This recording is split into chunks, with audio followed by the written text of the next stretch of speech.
বাংলার আকাশে ইতিমধ্যে শারদীয়ার আমেজ ছড়িয়ে পড়েছে। দুর্গোৎসবের আনন্দকে সকলের সঙ্গে ভাগ করে নিতে মানবিকতার এক অনন্য দৃষ্টান্ত স্থাপন করলেন রায়গঞ্জ ব্লকের কমলাবাড়ি অঞ্চলের উদয়পুরের বাসিন্দা রাজেশ সরকার। উৎসবের আগে এলাকার প্রায় 50 থেকে 60 জন দুস্থ মহিলার হাতে তিনি নতুন বস্ত্র তুলে দেন। এই কর্মসূচি ঘিরে গ্রামাঞ্চলে দেখা যায় বিশেষ আনন্দের আবহ। মহিলাদের মুখে হাসি আর আবেগ মিলেমিশে এক অন্যরকম পরিবেশ তৈরি হয়। এলাকার প্রবীণ বাসিন্দারা বলেন, উৎসবের কটা দিন নতুন পোশাক না থাকলে অনেকেরই মন খারাপ থাকে। রাজেশ বাবুর এই উদ্যোগ তার কাছে আশীর্বাদের মতো। নিজের অনুভূতি প্রকাশ করে রাজেশ সরকার বলেন, আমি প্রচারের জন্য এই কাজ করিনি, আমি চাই আমার দেখা দেখি সবাই এই কাজে এগিয়ে আসুন। দুর্গোৎসব মানেই তো আনন্দের উৎসব।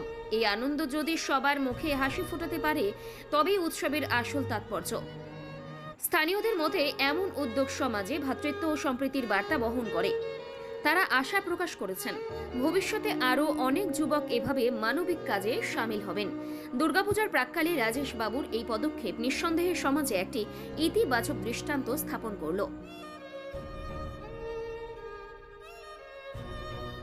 আমার নাম রাজেশ সরকার, আমি ব্যবসা করি। আমার বাড়ি উদয়পুর। কি কর্মসূচি চলছে আজকে শারদীয়া উপলক্ষে, বাঙালির শ্রেষ্ঠ উৎসব শারদীয়া উপলক্ষে শাড়ি বিতরণ। কতজনের হাতে এই শাড়ি বিতরণ তুলে দেন? 50-60 জনের হাতে। কি উদ্দেশ্যে তুলে দেওয়া হলো? আছে উদ্দেশ্য আমার দেখা দেখি যেন আরো অনেকে আগ্রহী এগিয়ে আসে। এটি কি এই বছর প্রথম করছেন না আগেও করেছেন? আগেও করেছি, শীত বস্ত্র দিয়েছি, প্রতি বছরই করি আমার সামর্থ্য অনুযায়ী। এটা কি ধারাবাহিকভাবে চলবেই নাকি? হ্যাঁ, যতদিন পারবো।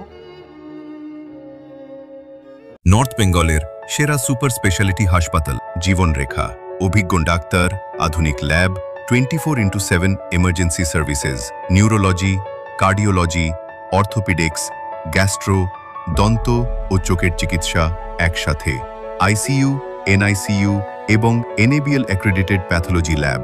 জীবনরেখা হসপিটাল। আপনার জরুরি মুহূর্তে অ্যাম্বুলেন্স পৌঁছবে ঠিক সময়েই। কল করুন 83730 66655।